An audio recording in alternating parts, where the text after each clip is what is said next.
Headmaster Dr. McEwen, Deputy Headmaster Mr. Davis, invited guests, staff and students.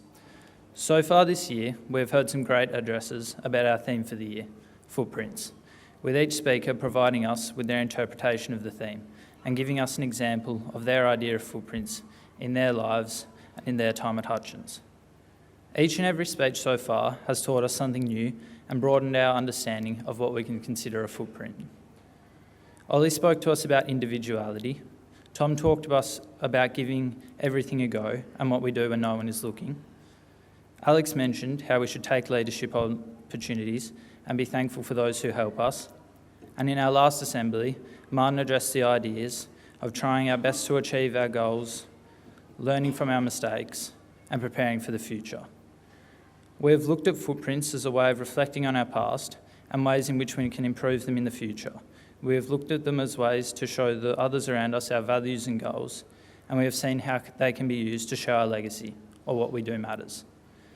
Today I'm not going to talk specifically about our footprints and the results shown by them, but instead I'll talk about the process behind them, the steps.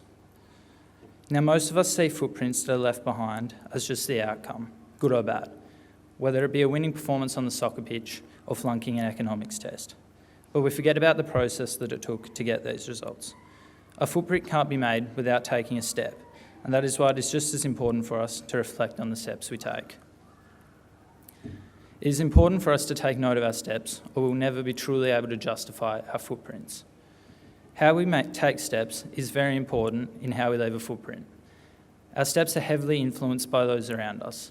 Our first steps are learnt from our parents, then by our teachers and friends at school, and then by all of our other role models, from footy coaches to our favourite athletes and musicians.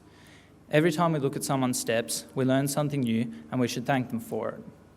Every opportunity we are provided with, opportunities like sporting trips and cultural exchanges, that give us another chance to make more meaningful and consolidating footprints on the world around us, and otherwise to make steps more purposeful and leave deeper footprints.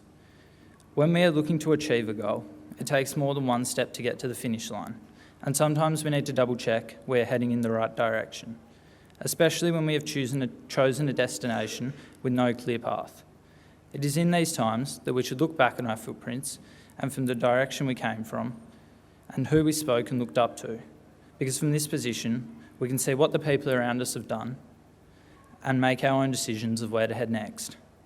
Sometimes we only have to take small steps, sometimes large ones, and sometimes we have to jump over obstacles to keep on going. While the footprints we leave behind are important in providing a legacy, the thousands of steps we take on a daily basis are just as important.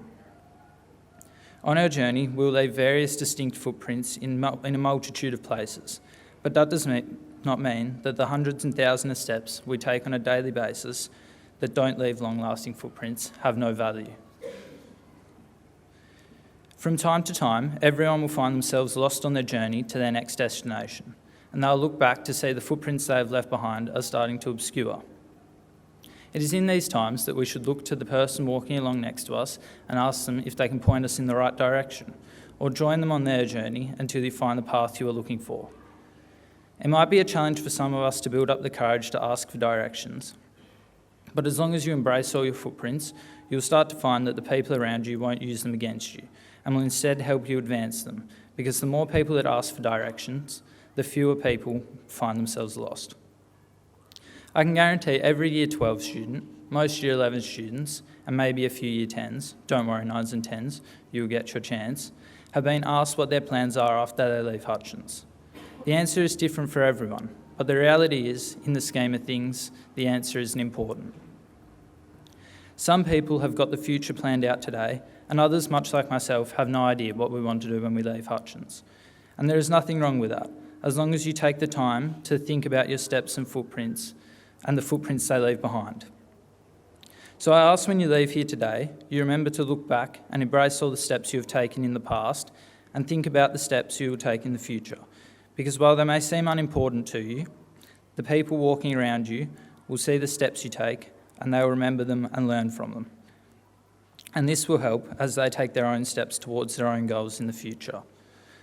Although unorthodox, I'd like to quote Tyrion Lannister from Game of Thrones when he says, "Never forget what you are, for surely the world will not. Make it your strength, then it can never be your weakness. Armour yourself in it, and it will never be used to hurt you. I believe the idea he is getting at provides a good reflection of what I've spoken about this afternoon, and that is the idea that if you believe and trust in your steps, then the footprints you leave behind will be deep ones. Thank you.